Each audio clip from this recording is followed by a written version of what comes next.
Hi, my topic of discussion today will be how social media algorithms affect our behavior. I'm here with my roommate. So, most of us here use social media for at least an hour a day, and before you know it, several hours have gone by. This is a direct result of the algorithm meticulously and carefully organizing our feeds. This in turn shapes our beliefs, moods, behaviors, and thoughts. Now, what is an algorithm? An algorithm is a set of instructions that a computer follows to do a task. In social media, it decides what you see based on what you like, what you're interested in, and how long you watch a video. My first main point that I would like to address is how algorithms affect our behavior. So the first way that algorithms affect our behaviors is that it can cause us to live in an echo chamber. When you're looking at all of these social media websites and posts, everything just can start to blend together. And I also have a visual aid for how an echo chamber works. So it starts with just yourself.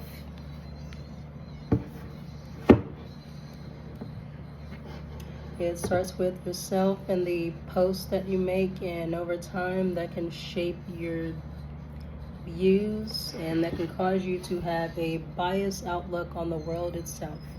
The second main point that I would like to make is how social media can manipulate our emotions. So for a lot of times when we're just mindlessly scrolling through social media and you come across a post that's, I'll use TikTok for an example. It's called Sadcore. It's a bunch of sad and depressing videos just lumped together. So if a person were to continue to watch those types of videos over time, they would continue to feel sad as well. And there's also a study that's done through the National Institute of Health that states that at least 1 in 10 or around 28% of adults identify as being lonely. There's also another study that says that our cognitive dissonance plays a role in the development of our thoughts and how we also get to the point of living inside of an echo chamber. The second point that I would like to state is how social media can influence our behavior. It can serve as an addiction. Social media is specifically designed to be addictive. There's a research from, I believe it's the University of Berkeley, California, that social media is also designed to release dopamine. So it's meant to be habit forming, it's meant to be addicting. You could start with spending just an hour or 30 minutes, and before you know it, you're on the whatever social media website for 10 to 12 hours a day.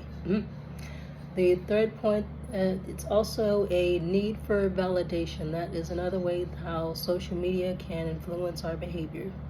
This is through a study by the National Institute of Health.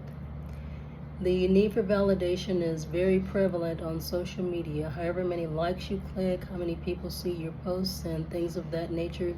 This can also lead to people developing a parasocial relationship with online content creators by believing that since they are gaining this validation from them, that in some way can also warp their worldview and make them believe that they are on a more personable level. The last main point that I would like to make is how social media can influence our mental health. It can also affect the self-esteem of children. Largely, they grow up online.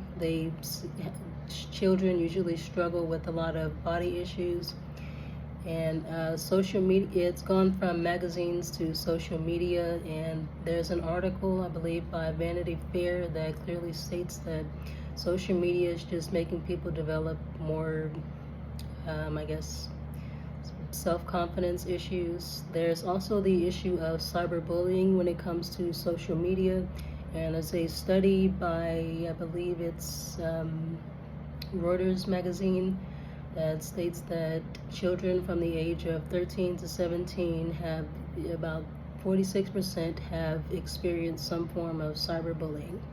There's also another study that shows that from Enough is Enough, that 46% of teens 13 to 17 have experienced cyberbullying specifically for their appearance.